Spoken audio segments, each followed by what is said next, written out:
आज हमारे पास जो कहानी है वो किसी थ्रिलर फिल्म से कम नहीं है। इसमें जासूसी है, गैंग वॉर है, सियासत का गंदा खेल है और देशों के बीच का तनाव भी। और इसकी शुरुआत होती है एक हार से। बिल्कुल।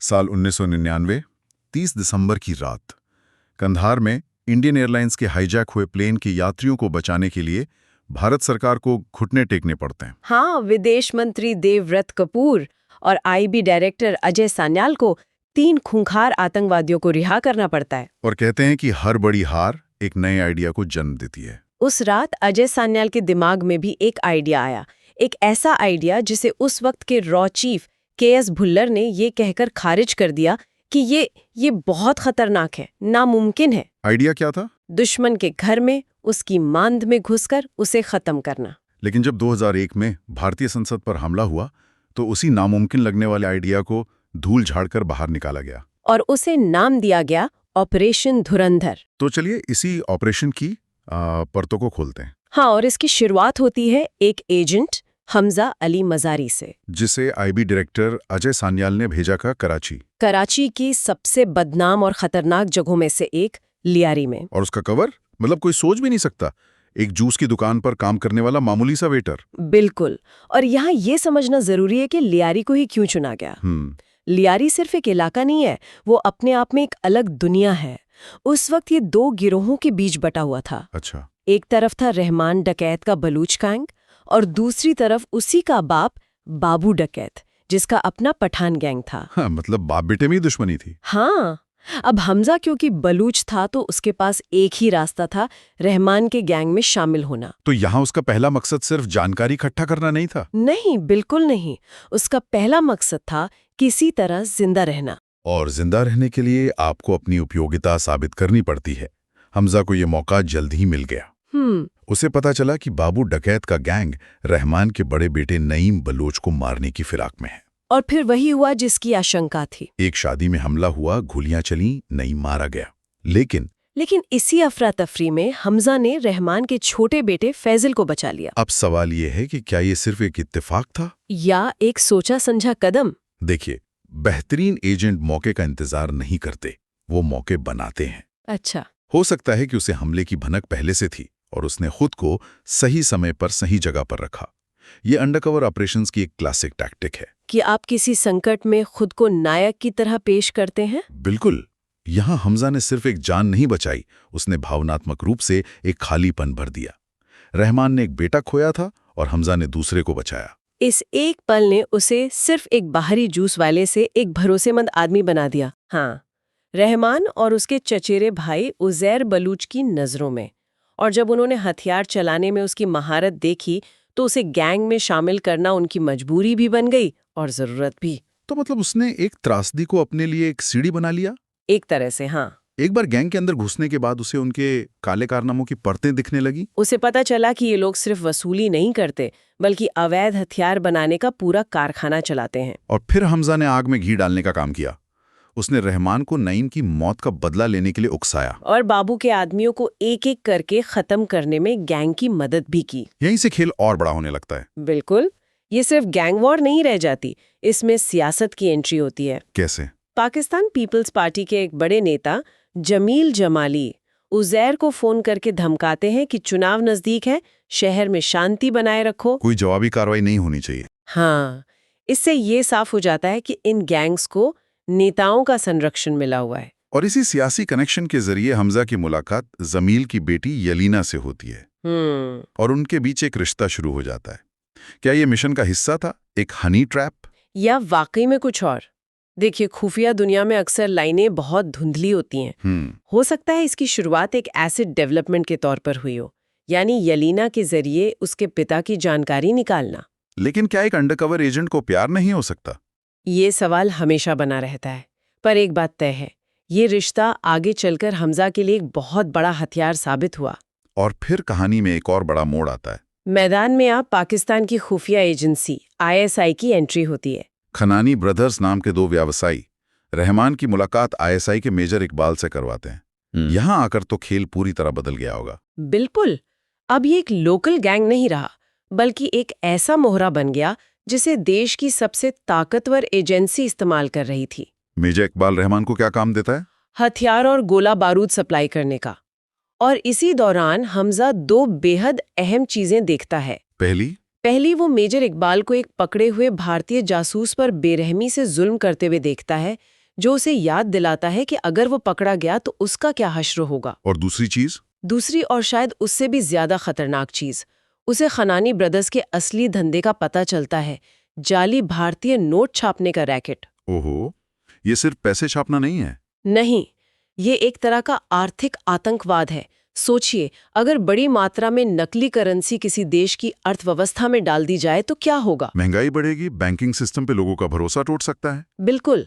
तो हमजा ने यहाँ सिर्फ एक आपराधिक गिरोह को नहीं, बल्कि एक राष्ट्रीय सुरक्षा के खतरे को उजागर किया था। और आईबी को तो पहले से ही शक था इस पर। हाँ, उन्हें शक था कि पाकिस्तान के पास भारतीय नोट छापने की प्लेटें हैं।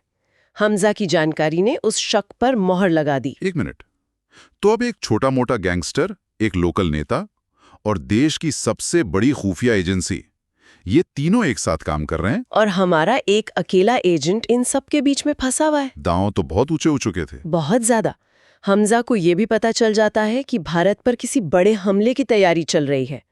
अब उसका मिशन सिर्फ लियारी गैंग पर नजर रखना नहीं था। अब उसे एक ऐसे नेटवर्क को तोड़ना था जिसकी जड़ें बहुत गहरी थीं। तो इसका नतीजा क्या हुआ?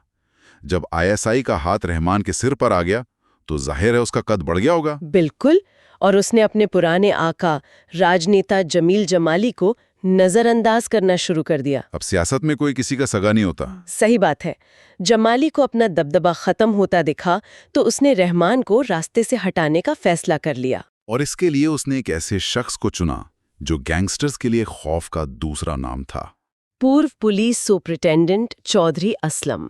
असलम अपनी बेरहमी के लिए मशहूर था। उसने रहमान को गिरफ्तार कर लिया। तो अब लग रहा था कि रहमान का खेल खत्म। हाँ, लेकिन यहीं पर हमजा अपना तुरुप का इक्का चलता है। वो रिश्ते जो उसने बनाए थे? बिल्कुल। उसने यलीना के मदद से एक वीडियो रिकॉर्ड करवाया था जिसमें जमील जमाली, चौधरी असलम और एक दूसरा गैंगस्टर अरशद पप्पू रहमान के खिलाफ साजिश रच रहे थे। और हमजा ने वो वीडियो सीधे जमील जमाली को भेज दिया। एक सीधा साधा ब्लैकमेल। ये एक शानदार चाल थी। उसने दुश्मन के ही हथियार से उस पर वार किया। जमील जमाली के पास अब कोई रास्ता नहीं था। उसे चौधरी असलम को फोन करके रहमान को छोड़ने के लिए कहना पड़ा। ये दिखाता है कि हमजा अब सिर्फ एक जासूस नहीं रह गया था।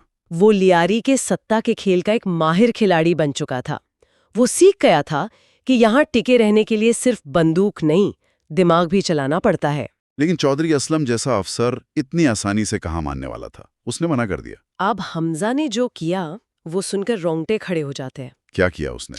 उसने और उजैर ने असलम की टास्क फोर्स के कुछ अधिकारियों को पकड़ लिया और उनका टॉर्चर करते हुए एक लाइव स्ट्रीम सीधे असलम को भेजा। बाप रे, ये तो सीधी धमकी थी। सीधी धमकी, हमारे आदमी को छोड़ो वरना तुम्हारे आदमियों की लाशें मिलेंगी। यहीं पर वो लाइनें धुंधली होने लगती हैं, है ना? बिल्कुल।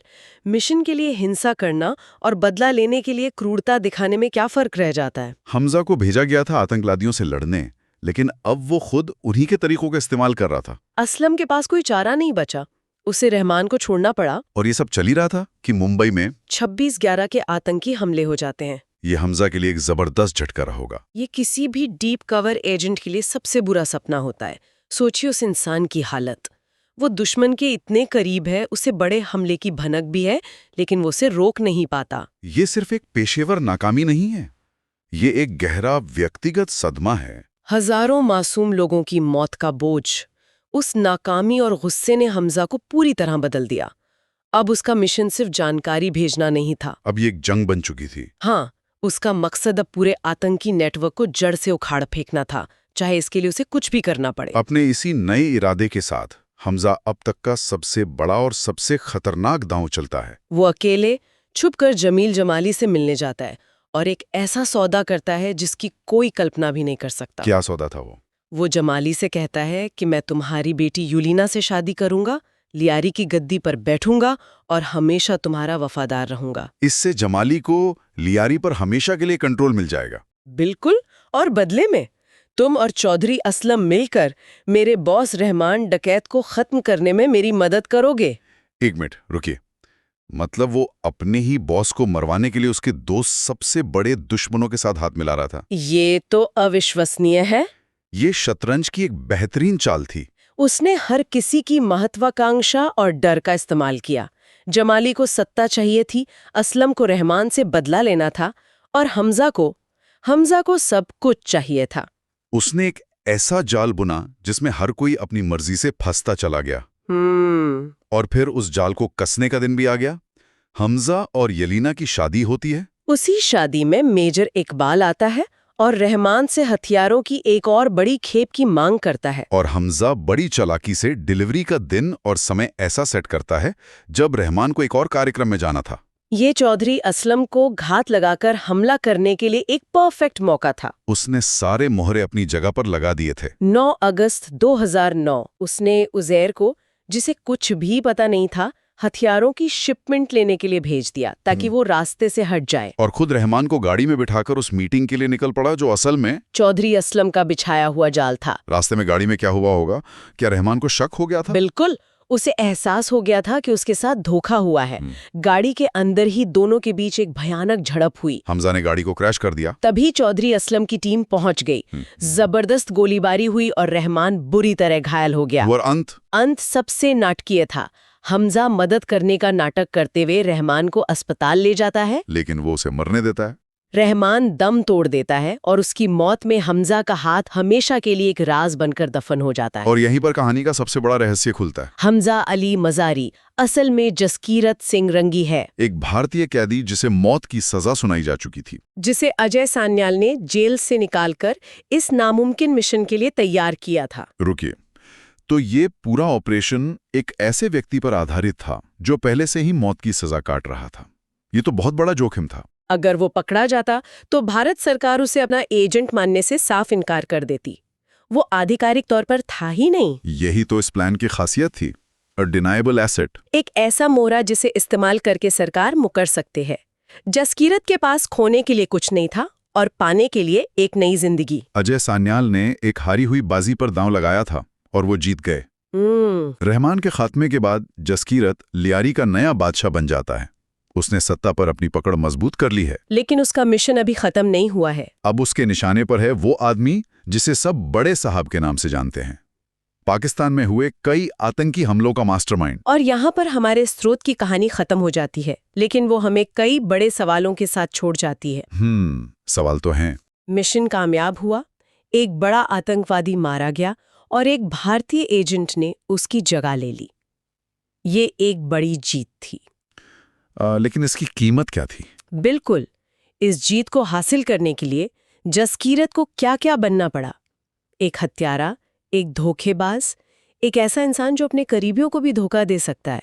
उसने उन्हीं तरीकों को अपनाया जिनसे लड़ने के लिए उसे भेजा गया था। तो यहाँ एक सवाल उठता है, जब कोई एजेंट दुश्मन की दुनिया में इतना गहरा उतर जाता है, तो क्या वो अपनी असली पहचान, अपनी इंसानियत को बचाए रख पाता है? और शायद इससे भी बड़ा सवाल ये है कि क्या कोई इंसान जो राक्षसों से लड़ने के लिए खुद एक राक्षस बन चुका है, वो सच में जीत सकता है? या फिर ये एक ऐसी लड़ाई है जिसमें हर कोई हारता है?